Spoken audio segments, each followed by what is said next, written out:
Welcome to another episode of Homeschool Moms Unfiltered. I am your host, Megan, and my amazing co-host is... Hi, I'm Amanda. Hello.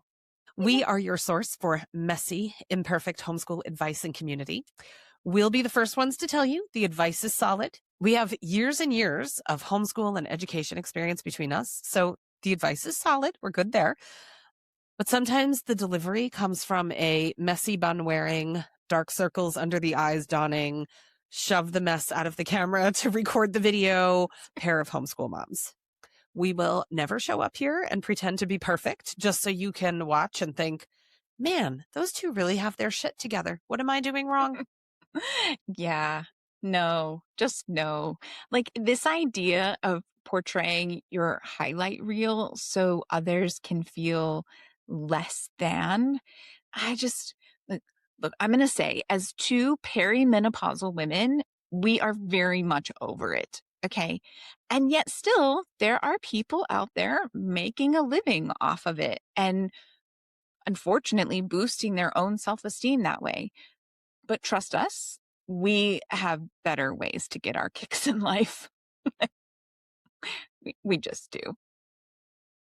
And as long as we're telling it like it is, you should also know that our discussion is always secular and we are progressive AF, okay? So you will never hear us call another human being an illegal alien unless we do actually get invaded by aliens. We will never justify a scenario where someone else has agency over your body. We don't believe a convicted felon who brags about being able to sexually assault women because he's rich and famous is the great savior of America. We will always proudly affirm Black Lives Matter, trans rights are human rights, vaccines save lives, and not just the measles vaccine, and so much more. The bar gets lower and lower every episode, doesn't it? I mean, it seems like when we started this podcast and introduced our statement of values 150 plus episodes ago, it was more high level. Now we're down to things like, we believe you shouldn't get shot in the street by federal agents. So yeah, here we are. If you are as bewildered as we are as to how we got here and frustrated with the state of the world, you can kind of settle in and relax with us because you're in good company of like-minded people. Yep. So today we are going to talk about the right way to homeschool. It'll be a short, easy episode. You can do it exactly the way I do it or exactly the way Megan does it. There you go. Done. Easy peasy. Done and dusted. Ready for the mantra? Right. Time for the mantra. We're done. Easiest episode we ever recorded. Done. Yeah. So yeah, as if, I mean, that would make for a short episode though, right? I'll teach you how to vision board. Amanda can tell you, hey, we did an episode on Beast Academy a while ago. Go find that. Mantra, end of day. Okay, over. Done. Easy. Great. Honestly, could you imagine? It would be amazing if it were that easy. But the reality is, like, it's not that easy. Nothing in life is truly that easy. Nothing worth doing is truly that easy. I always tell my kiddo that. The important things, they just take work and they don't come super easy the vast majority of the time. And the reality is there are tons of ways to do homeschooling right. And there are very few wrong ways to homeschool, which is good in the sense that everyone can find a path that suits their needs and their kiddos' needs and, that just works for them. But also sometimes that can be slightly overwhelming when it comes to just how many options that means you have. But don't stress. We're not going to make it an easy peasy episode, but we're also not going to completely overwhelm you. We're going to break it all down together today and give you some insight into what we're talking about. But in the meantime, we do try to start all of our episodes with a weekly update. If you're new around here, this is our part of like keeping it real. We aren't influencers and we don't strive to be them. Come as you are because we sure as hell do. So yeah, how has your week been, Megan? My week's been pretty good. Kind of status quo in a lot of ways, which I'm good with. I like a bit of that. I've been talking for a couple of months now about my journey out of millennial gray. And so I'm trying to decide which room I want to work on next. The main hallway of our apartment is done. And we live in a really kind of old school European apartment where the main hallway is really the artery of our apartment because every room goes off that hallway. So you're like, wow, she chose a hallway to start with. How bold. But it really is quite an essential space in our apartment. And my daughter's room is done. So really all that's left is my room and the living room. And I've been trying to decide like what I want to do where and what I want to do first and all that. So I've been spending far too much time on Pinterest and Etsy, but all good things. So I'm not upset about that. I'm just going to put out there that I would pay money to see you put together a real life Pinterest type board with stuff for the boys' room and take it to them and be like, this is what I'm thinking. Like, just please record it so that I can watch them be like, have you lost your ever loving mind? Get out of our space and leave us alone. Okay. And you are absolutely right about that because recently I bought them 2 cabinets at IKEA for them to take some of the sea of Pokemon cards and Yu-Gi-Oh cards and related accessories that were all over the floor in their loft space upstairs and just get them into cabinets. That's all I was at. And it doesn't even have to look nice in the cabinets. I just wanted it off the floor. Mainly so that the floors can get cleaned. I have the world's hairiest freaking children. They're like Sasquatch. And all we do is vacuum the floor and mop the floor. And it's just ridiculous. And so I'm like, it's hard to clean when there's crap all over the floor. So I bought the cabinets. They sat in the boxes for a couple of days. Then finally the cabinets went up. Then finally later doors went on. Finally stuff went in. It was quite the evolutionary process. Like I would have had it done the minute the cabinet showed up. They would have been like, done. Like by the end of the day, it would have been taken care of. So then it was funny because I was like, do you think these 2 cabinets are going to be enough? Should I order a 3rd cabinet? And then I said to my son, well, you have that random bag of stuff that I call it like parts and pieces. I mean, when we moved, I helped him purge his room and I'd be like, this random bolt that's like just a random bolt. And he'd be like, no, I need that bolt. I'm like, can I ask for what? So we did manage to get it down to 1 bag. And he brought that bag of very important random parts and pieces to Europe with him. And it's still all sitting in the bag. We've been here for over a year. So I was like, why don't I get another cabinet and you can take the contents of that bag and put it in? He was like, but it's fine in the bag. Like it's not bothering anyone. I was like, it's bothering me. And he's like, you don't come upstairs like ever. He's like, that's the whole point of us being upstairs in the loft and you being downstairs is that you don't have to look at our mess. And I'm like, but I know it's up there. Right. Like, and if we could just put the contents of that bag in a cabinet, and I haven't won that one yet. So your idea of a vision board would be so far out there. And yeah, Just it would be please a like lot. make it like blue rooms with yellow trim and be like, oh, I thought it would be like Pokemon theme. Like, isn't that great? And just watch them be like, well, what the hell, Mom? You have totally lost it. She has lost it. Yeah. Yeah, that would be great.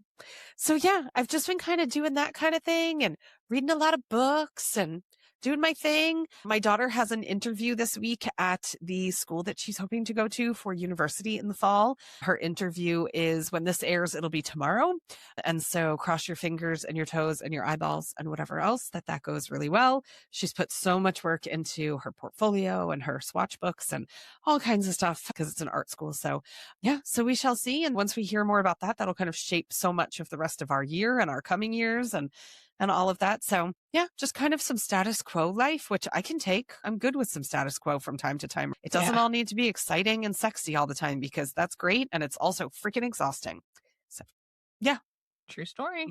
good with the basics. How about you? What are you up to?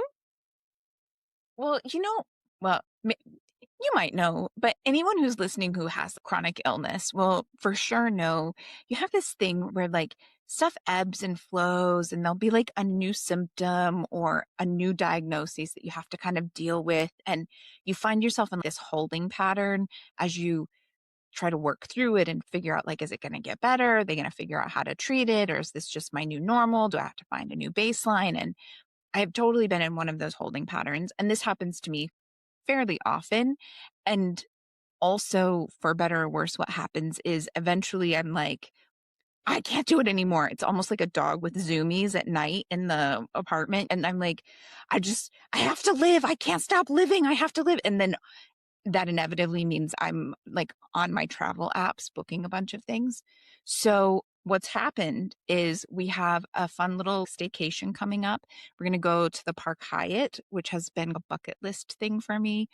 I would never normally pay to stay at the Park Hyatt because the one that we're going to, one night there is actually a little bit more expensive than I just paid for an entire week in Tahoe. But I had a free night certificate because we do travel hacking and it's a category 7 and my travel certificate was a 1 to 7 category thing. So we got it. I'm super excited. We're going to have our own little fire pit, which is something we can't have in a condo and things like that. So that should be fun. I'm looking forward to just a little bit of really down family time with that. I booked a trip back to Missouri to see family. I have talked off and on a little bit. My folks recently bought a new to them kind of small business. And my mom was like, I have a whole stack of things I need help with. When are you coming to visit? And I'm like, okay, I'm coming. I'll get it booked. So used airline miles for that. There was a great deal on American Airlines. So going to give that a go. And then, yeah, we went ahead and finally nailed down another date for a week in Tahoe, which was less than the night at Park Hyatt would have been, because the last time we went, there was basically no snow, but we had pre-purchased a 3-day ski lift passes for my husband and my kiddo because it was significantly cheaper to buy them before season opened. And then there was no snow. So they went up once and they were like, it's not worth it to use the other days. So we've got these extra days. And so, oh, might as well go give it a try. Hopefully they will have snow. I know that if you are in the US and you're listening and you live in the vast majority of the US, you're like, hopefully they'll have snow. We've got plenty of snow. You can have some of our snow. The West Coast does not have much snow, especially here in California. It's been a really dry winter for us, which is going to lead to all kinds of other problems. But it is what it is. Hopefully we'll get some snow. And if not, almost all of those places have fireplaces. So you can just, keep an eye out on my social media for a picture of me reading a book in front of a fireplace. It'll be fine. Yeah. Yeah, you'll make your own fun, snow or no snow.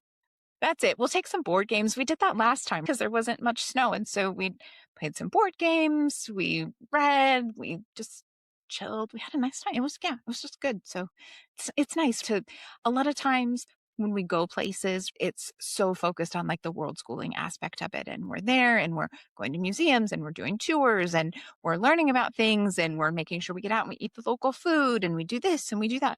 And there's nothing wrong with that. But it is also nice to just go somewhere for a week and be like, our only job is to get on the slopes twice this week. What will we do with the rest of our time? I don't know. Let's see. Just lay around, and the pile of laundry from Bali is not yelling at me to get up and take care of it. My family is not like, hey, I need more underwear. And I'm like, oh, I ordered it, but it's not here yet. And they're like, but maybe you could just wash it. And I'm like, oh, I could, but no, I'm not going to. Right? None of those things are a problem when I'm in a room in Tahoe. So it's pretty much what I got going That's on. too funny.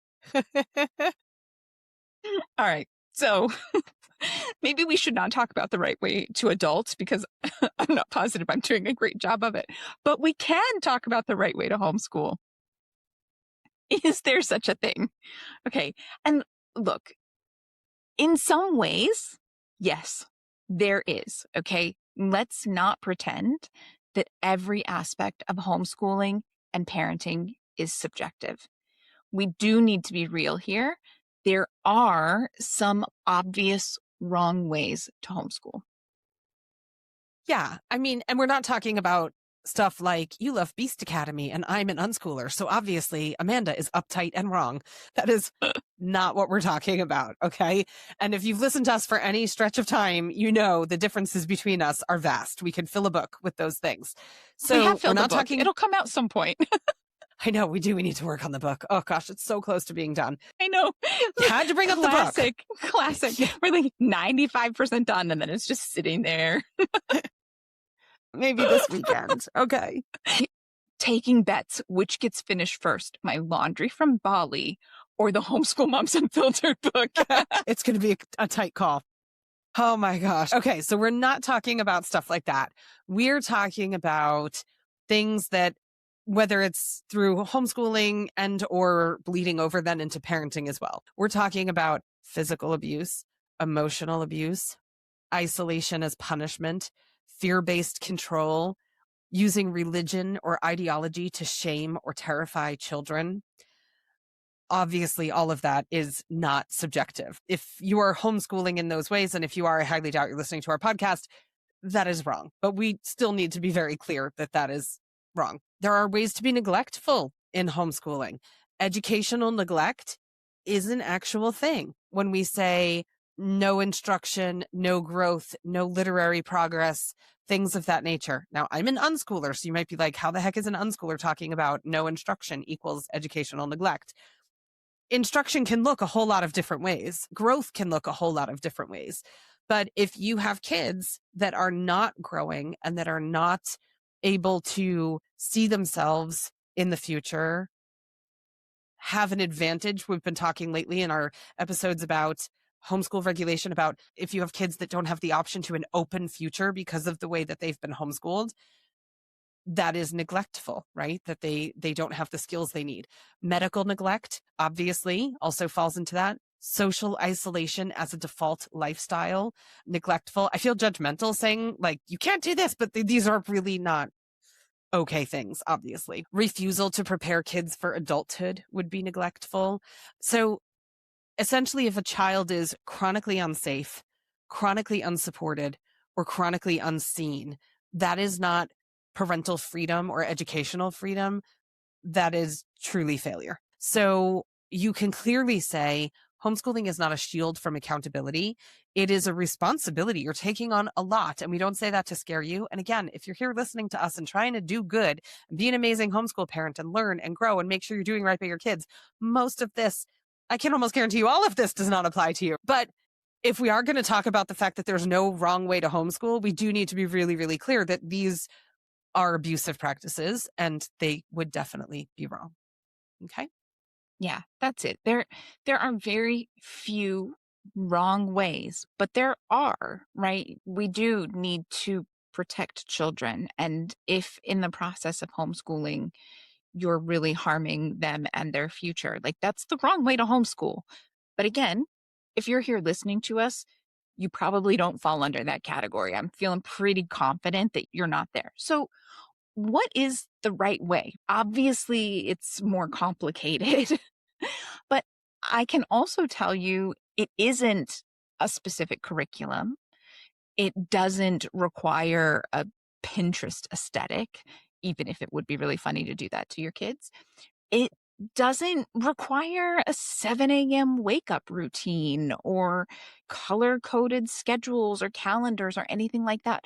The right way to homeschool is at its core values based and child centered. So today, we're going to look at a short list of examples. Okay, but please, please, please understand that if you're prioritizing your child's safety and mental health, as well as their right to an open future, which, like Megan said, we've discussed in our last few episodes, and they're growing and progressing, both academically and as a whole person, you're doing something right. That is the right way to homeschool. You might need to tweak or eventually find a different way of doing something, but you are doing it right. Okay. So even if your specific approach isn't something that we talk about today, it doesn't make it wrong. We have an hour-ish long podcast to talk about these things. This is not the Truman Show where we sit here and talk about homeschooling 24/7. So we are not going to be able to cover every possible option, especially when you add in the fact that once we do get talking about anything, really, all bets are off on how long it takes us to get through anything at all. Yeah, right. So Amanda mentioned safety, which obviously should be a priority for all parents and caregivers, not just homeschoolers. And when we talk about safety, we're talking about emotional safety, physical safety, psychological safety. Kids need to feel safe making mistakes. Kids need to disagree respectfully, to know how to disagree and to have the freedom in their household to be able to disagree with things. They need to be able to ask hard questions, and they just need to exist in the world without fear, which I know for some people who are listening to us probably didn't grow up that way. And so, yeah, imagine the difference of living in a household like that. So if your homeschool environment isn't safe, really nothing else matters, because it's like if you were building a house and you go to pour the foundation, but you've gotten the concrete, grit, sand, whatever, dry stuff that goes in concrete, whatever that is. If you've got the dry stuff and the wet stuff, the water that you're mixing together to make the concrete, if that ratio is off and it's a puddle of soup and you're like, but I'm going to pour this anyway, the house will be fine. Yeah, the house will not be fine. And so it is the same thing with trying to homeschool in that sort of environment. And we've talked about that numerous times too, when we've talked to people who are new to homeschooling, who are coming and their kids are super traumatized from public school, who are an anxious wreck to the point that they're on their last fraying thread. And people are like, what curriculum should I buy? And we're like, we get that.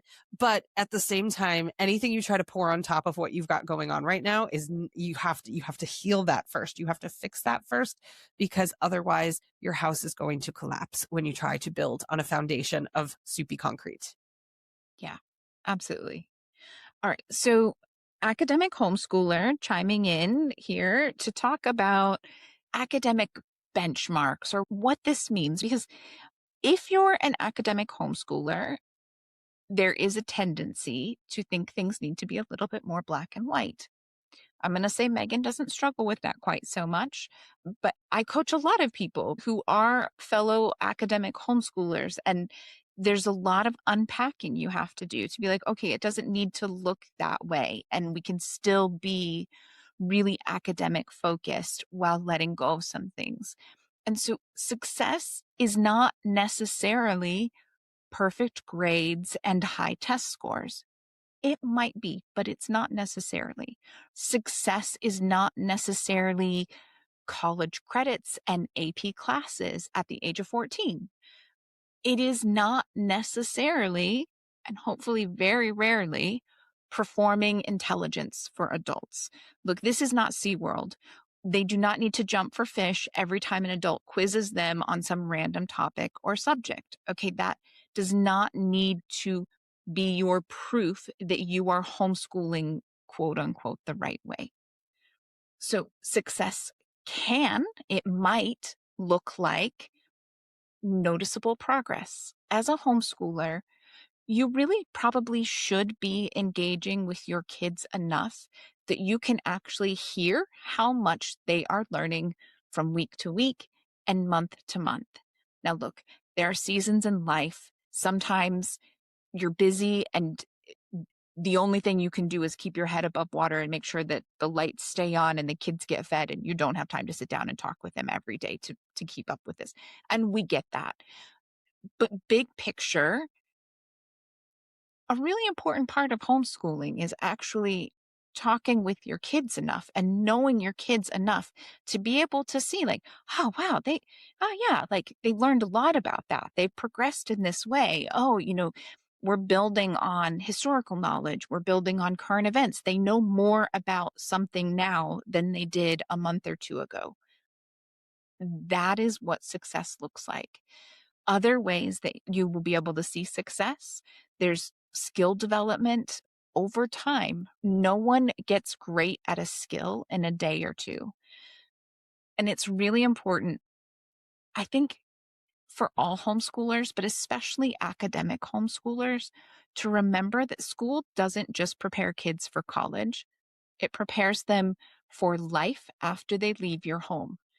So don't get so caught up on picking a more rigorous math or finding a math tutor that's going to help them go even deeper in math. And we need a more challenging ELA curriculum, that then you forget to teach them how to cook and how to budget and how to vote. Those are life skills that are taught in brick and mortar schools.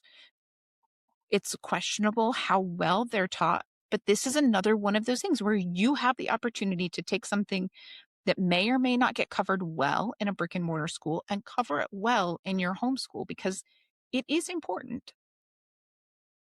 I'm going to say success is also going to look like increased confidence because Yeah. your kiddo is finally in a place where they can flourish without fear or bullying. Even in academic homeschooling, so often there's fear and bullying and perfectionism that gets tied up in the textbooks and the curriculum. And you really want to make sure you're being careful about that so that your kiddo's confidence can just really soar. And that's going to just help in so many ways with, especially with the academic homeschooling, I think. And then another thing that we have talked about is this idea that resilience when things are hard. We just did an entire episode recently on grit. And I think, again, with academic homeschoolers, especially, we often worry about whether or not we're creating enough opportunities for perseverance. But most of the time, if we really take a step back and look at what's happening without all of the shoulds getting in the way, we will see that our kiddos really are developing resilience.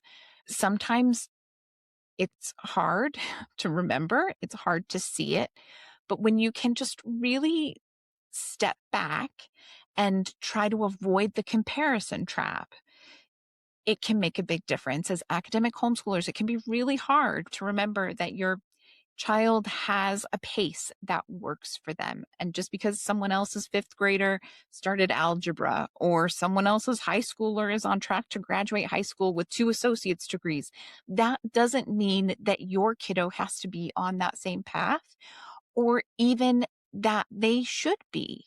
Forward progress in life skills and resilience and in all of these things from wherever they are right now to wherever they're going, as long as it's forward, that's it. Grade level doesn't matter.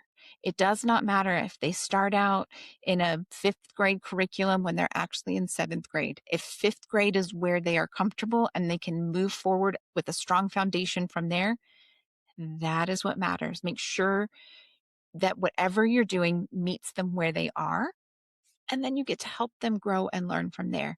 And I think for probably all homeschoolers, but especially the academic aggressive homeschoolers, it's really hard to wrap your head around that. Like, well, they should be here, and this is where we're gonna, like, okay, well, I mean, sure, if you want to start building from the middle of the ladder, I suppose you can, but this is probably better to start on a solid foundation. So find where your solid foundation is and build something amazing. Yeah, exactly. It's so funny that you brought up your coaching sessions because I'll always say, like, how'd your coaching session go? Or have a good coaching session. But it never occurred to me the things that people come to you worrying about because I'm never there. Yeah. And people who come to me worrying about completely different stuff when we're Yeah. when we're doing our coaching. And I'm like, oh yeah, I guess that would be something they would worry about. That's so foreign to me. But yeah, okay, I gotcha. So I'm sitting there envisioning those conversations. I'm like, oh, look at that. Okay, good. Yeah. It's true. And I'm always like, oh, yeah, it was good. So I give you no details at all Yeah, whatsoever. no, I'm just like, oh, she had a good session. Great job. Nice. Okay, good. Yeah. Okay. That is interesting. I hadn't thought about it that way. Yeah. All right. This next one is really, really big. Okay. When we're talking about what the right way to homeschool is, it's important to remember and to keep in mind that homeschooling is so different than traditional school in that traditional school focuses maybe not solely, but pretty darn close to solely on academia, on book learning and things like that. And in homeschooling, we obviously have those components, but we are focusing on the entire person. So the thing that we need to remember is that we are not raising a future LinkedIn profile or resume. We are raising a nervous system. The nervous system, the control center of the nervous system is your kid's brain. So obviously that's a part of it, but that's not the entire nervous system. There's a whole extended system beyond that. And all of that is important in homeschooling more so than it is in most traditional school environments. So if you have a child with anxiety spiraling out of control, chronic stress, burnout at 10, crippling fear of failure, all of that kind of stuff, that is not thriving. It doesn't matter what their transcript looks like at the very end of it. That is not a successful case study in homeschooling. And that is not thriving. Now, I will put out there, you can be doing everything under the sun for your anxious child, and they are still anxious. But to Amanda's point before, forward progress. There's a chance that that kiddo is never going to not be anxious.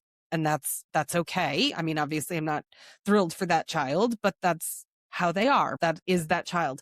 So the goal again is forward progress. What are some of the things that we can put into place in the homeschool world to minimize these things? If you're working your ass off on some of these things that we just talked about fear of failure, about chronic stress, stuff like that, and your kiddo is still struggling, it is not that you suck, that you are failing, that they will never amount to anything. That is not what we are saying. We're looking at growth. We're looking at your effort to alleviate some of those things to the best of your ability. We're looking at, are you there to help? Are you there to walk alongside them and be supportive of them? Are you lining up professionals that they need to come in and help in those cases? Are you granting, if you will, medication where medication is needed in some of those cases? I mean, oh my gosh, if you're in any of the ADHD parenting groups, it's like the number of times that I could type the same thing over and over and over again where people are like, my husband's against medication, or we're not sure we want to try medication. And I'm like, literally, if somebody told you that your kid was a type 1 diabetic or had cancer, would you be saying the same thing? Like, I'm like, oh my God. And it's not to say every ADHD brain on the planet needs medication. That's not the case. There's plenty of ADHDers who don't want and or need medication. But when you come to a group saying we're not open to this, I'm like, would you be open to insulin if your child was a diabetic? Because I feel like the answer is yes. I feel like we're not talking apples to apples here. So lining up professionals, giving them access to the medical care that they need to do those things, even if you haven't alleviated those problems, you are making forward progress. And that is awesome. So success looks like achieving or actively working towards, even if it's baby steps, really small baby steps, emotional regulation skills, secure attachment so that your kid is grounded and knows that they have someone who's with them, who loves them, and who will always have their back. Knowing that your kiddo knows how to ask for help if they need help is a huge skill, and that your child feels fundamentally worthy.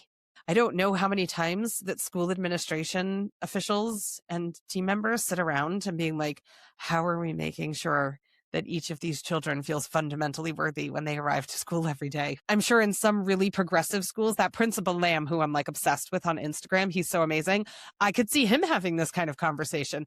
The school my kids went to, they were not having this conversation. This was not on the table. So we have that opportunity as homeschoolers to be able to do that. It's not just about making sure they're progressing through Beast Academy. There's so much more to it. Yeah. And you have the time and in many ways the responsibility to use the extra time you have. We've talked in other episodes about the fact that homeschooling should not be an 8-hour a day thing, like when kids are in brick and mortar school, because you're doing one-on-one lessons, you're doing one-on-one tutoring. It should take significantly less time to get through the same material and more. With all of that extra time, you have the time to focus on the whole child.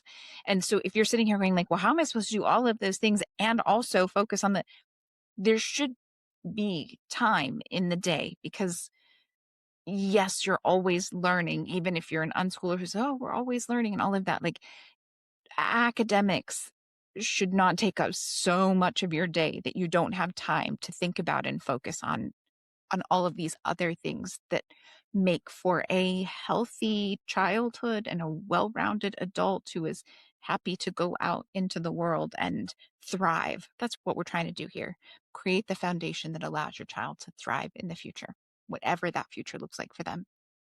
Mm-hmm. We definitely have more to say. Just a quick reminder, we've talked about it before. We have unit studies. We'll drop the link here. We sell them both on our Patreon and over in Teachers Pay Teachers. In Teachers Pay Teachers, we have these bundles of 3 unit studies together. And so it makes it a little bit more affordable. We have social justice ones. We have really popular ones right now, like How Democracies Fall. It looks at early warning signs in the 1930s in Germany and the United States now. We have things on the Voting Rights Act, pretty important with the SAVE Act in the news everywhere right now. We have things about Japanese internment, also incredibly important right now. And then we also have fun things too, like it can't all be immigration and Ellis Island and Angel Island and voting rights and all of that. If you just need to take a step back and do something, we got one on pizza and you're going to learn fun, new, interesting things, but it's pizza. I mean, how many days in a row can you eat pizza and do a unit study? I'm thinking my family, well, if my husband was involved, we'd only get a couple days in. But if it was just me and my kiddo, we could for sure do it for at least 10 days. Heck yeah. Yeah, I'm pretty certain we could have pizza for 10 days in a row. There's one on potatoes, which when Megan brought that to me, I was like, for real? But I learned so many interesting things about potatoes and the number of times in the last year that I've been like, actually, did you know that potatoes? So, and look, they're really affordable. If you join our Patreon, you can get ones that come out in the future for $7 a piece. The ones that have come out in the past, they're $10. Like I said, a little bit less if you buy them in a bundle. We have lots of different bundles, but $10 max. It's a really affordable thing with literally loads and loads of resources that we watch. We watch every video. We've vetted all of the books. We're doing our absolute best to make sure we're providing own voice resources and quality things, and then ideas and suggestions. It's not just 1 or 2 activities. There's all kinds of activities. And if you're not sure that a unit study is for you, we have a free one. There's a free one you can go check out on Teachers Pay Teachers. You don't have to do anything except download it and use it. And it'll give you an idea of how it works. It's a little bit smaller because it is free. We didn't put in quite as many hours on it, but it'll give you a good idea of how the videos work and the book recommendations and the activities and what you're getting from us. So yeah, go check them out. Yeah, it's also smaller because every time we build one, they grow exponentially because we pass them back and forth and Amanda's like, she'll pass it to me and I'll be like, okay, great. And it's doubled in size by the time because I just can't help myself. Sometimes I get really curious and I have a lot of time on my hands sometimes when I don't sleep. And next thing you know, they're like 40 pages long. And then poor Amanda has to go through and review it all. And I'm like, I'm really sorry. I didn't mean for it to get that big. Right? I'm going to need an extra day to watch all of these videos. Like, Jesus Christ, how many of these videos are an hour long? You're killing me, Megan. I know. And if you don't know how to use a unit study, we have a thing in the unit study on how to use the unit study. We did a whole walkthrough of it. You don't have to do all that stuff. You don't have to do every single thing that's in there. You can totally cherry pick a unit study. I mean, if your kid's in kindergarten, it wouldn't be appropriate to use it all now anyway. You'd come back to it in a couple of years and then a couple of years again and then a couple of years again. And you'd keep layering all this stuff onto it. But when Amanda reviews them, she has to read all of it and watch all the videos. So yeah, it's a lot. Yeah, that's it. I mean, that's the nice thing. It's $10 or $7 if you sign up for the membership, but it's like basically a book list and a video list that you have already been reviewed and vetted and you can just use them. And it's great because Megan found them the first time and then I went through and I was like, I really like this one, but this one is shit. Why did you include it? So they're good. I'm like, oh, what? I don't think this one, like maybe this one is better. So yeah, anyway. And then there's activities and stuff beyond that too. It's not just books and videos. It's like pages and pages of activities with hands-on stuff and cutting things out and an answer sheet and all kinds of stuff. It gets intense. Every once in a while, I'm like, I really think you should add a graphing activity. And she's like, okay. Like if Amanda makes me create one more fucking graph, but yeah, they're in there. They are. You will get the occasional graphing activity. I know that this math seemed pretty easy, but we should probably include an answer key. It's like, okay, I'll make another answer key. True story. Yeah. Now I just do the answer keys for the most part on my own though. Like I still miss them sometimes and you catch them, but sometimes I'm like, she's going to ask for it. I'm just going to make the answer key because she's totally going to tell me we need an answer key. So I'm just going to do it. Like, yeah. Oh. Good times. I will say, I'm not a big, right? Like unit studies are not necessarily my thing. And when Megan was like, I think we should make a monthly unit study, I was like, okay. But this is one of those things. I'm pretty proud of the unit studies we put out. They're pretty good. Yeah. And your kid likes them. So even though they're not your jam, Your kid loves them. Yeah, that's true. He does. Although I will say he stands with me where he's like, these are a lot of fun, but we need to do like real work. You're right. We do.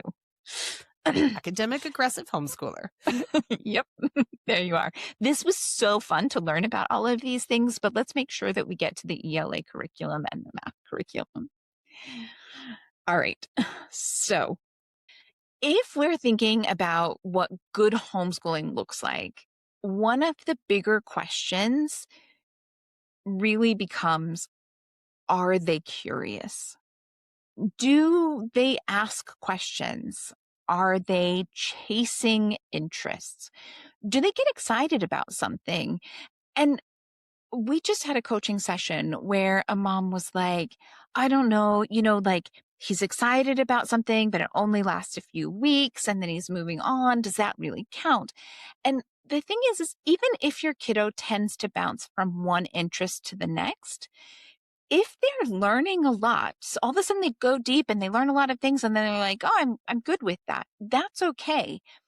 And what I challenged that mom to do was like, if you take a step back and think about it, do they cycle back to that interest every year or 18 months or something like that? Because I found that with my kiddo at 6, he might go really deep on something. At that time, it was maybe Star Wars or something, but he went deep as a 6-year-old and he's got a great imagination. So he was easily scared by a lot of things. And then it lasted as long as it did, a short time. And then about 2 years later, he came back to it. And now he was ready to go a little deeper. He could handle a little bit more. And he had a better understanding. He could make different connections that he could make before. And then again, he did it for a few weeks. And then it was kind of like, oh, on to the next thing. But again, then a couple of years later, he circled back to it. And now he's understanding more, and like, especially right now, the resistance and what side are you on and these kinds of things. That's something that a 6-year-old's not going to get the same way that a 10-year-old is going to get. So if your kiddo cycles through things, that's okay. They're still curious. They still want to learn about things and they want to go deeper and they want to progress from wherever they were. And again, it's that idea like, are they further along than they were when they started? That's success. So a kid who loves learning, even if it's messy, oh boy, we know messy in our home. That's awesome. They have got a great foundation for becoming a lifelong learner. And that is absolutely something that we should continue to foster in our kiddos, especially if we're homeschooling. Well, and I'm just going to say, because we're very curiosity driven homeschoolers. And I promise not to launch into a whole thing about unit studies all over again. But part of the thing about curiosity is exposure. They don't know what to be curious about unless they're being exposed to a whole bunch of different stuff. So even if you're doing ELA and math and whatever, and you've got your whole rhythm and you've got your whole jam, introducing something where you're like, we're going to spend a couple of weeks just interspersing information about potatoes here and there, which seems completely random, but you have no idea how foundational throughout society and culture and history potatoes have been. Totally fascinating. And okay, fine. They learn. It's interesting. Okay. The next month, it's something completely different. The next month, it's something completely different. When we were young and we were in school, we had like themes, classroom themes, and it was based on holidays or seasons or whatever the case might be. But changing out those things and having all that different stuff, because that's where curiosity is sometimes born, is through that exposure. And so it's up to us to kind of bring those things in whatever form is most comfortable for our kids sometimes. So, yeah. Yeah. All right. Now, in last week's episode, we talked a whole lot about critical thinking skills. If you missed it, we would definitely recommend zipping back into our queue after you finish this episode. Don't just leave us. But critical thinking skills, super duper essential, especially in today's political climate and in the sea of misinformation that we are all swimming through right now. So it kind of bears repeating again in a different way how important critical thinking is. So when we're talking about, quote unquote, the right way to homeschool, we're talking about encouraging questions and encouraging them to think of things and again, that goes back to curiosity. You can't ask questions without being curious. So those two things are linked well.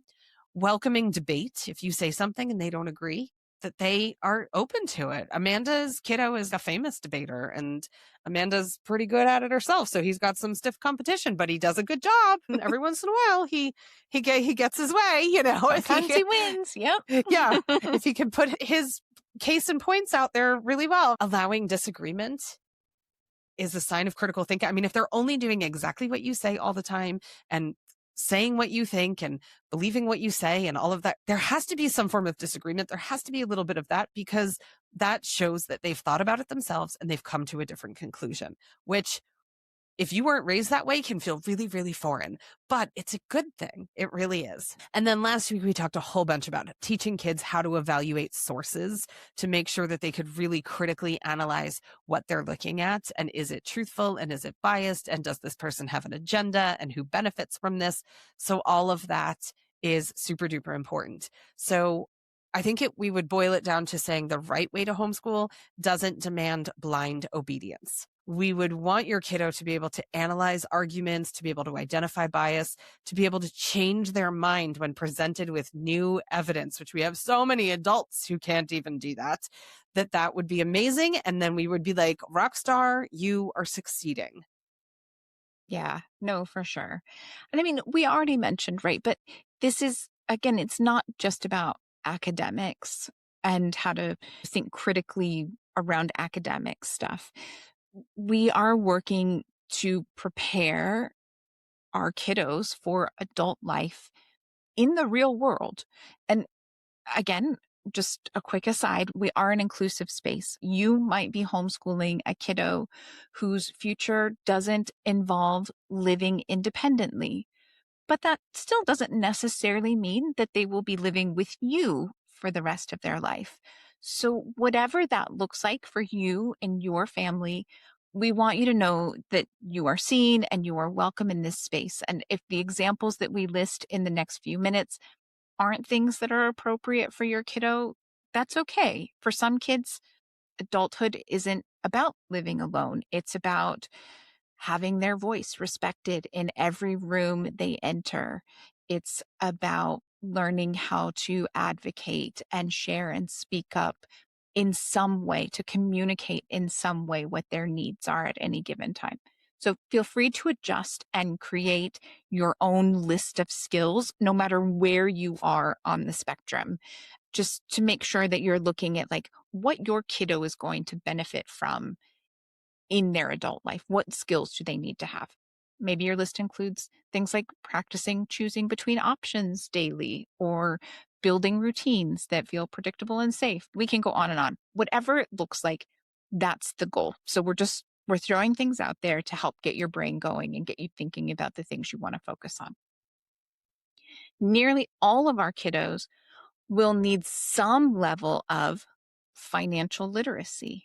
And that's going to look like everything from how to count money to how to actually buy something in a store to it could be budgeting either at a small level or at a great big level.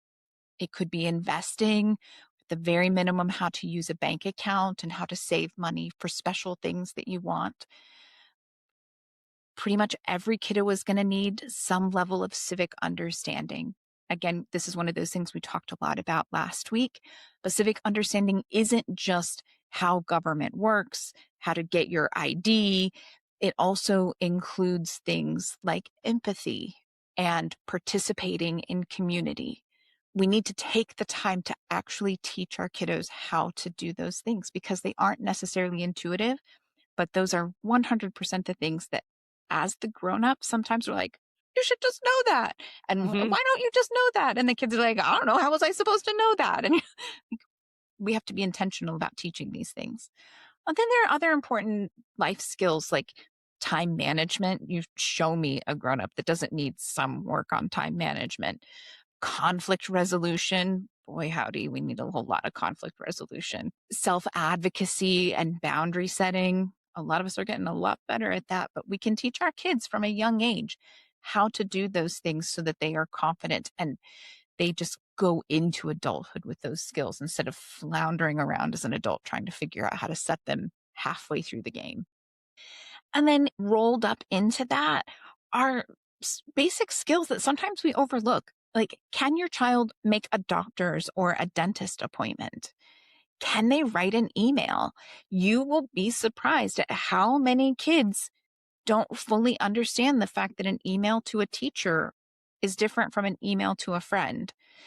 And a lot of kids are like, why would I even email a friend? Well, at some point, you're going to be that friend and you're going to want them to send you a life update. So you have to teach these things. We mentioned it before, but how to handle disagreements, how to navigate systems. Really, everything in life in the real world is a system, whether it's the transportation system, whether it's the library system, whether it's the medical system. Do they know how to get through systems? And can you help do that on the regular basis?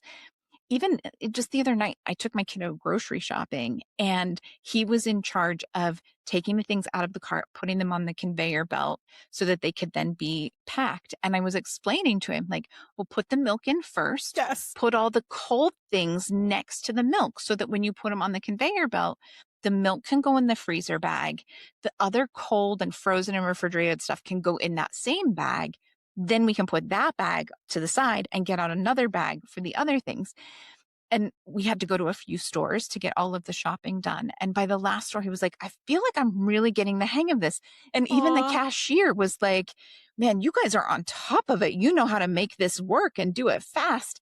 And I mean, again, he felt 10 feet tall. It's a life skill that you need. And I mean, how many times have you had someone else accidentally bag your groceries for you or, help? And you're like, oh, please don't do that. My Yeah. bread's flat now, like not everyone knows. We can teach the kids. Well, I feel like if you've been parenting your child since infancy or that really, I don't know what you call it after newborn. Yeah, newborn and infancy, I guess. I don't know. That first year where they're like just a potato that you carry around everywhere and like they don't do anything. That was not my favorite part of parenting.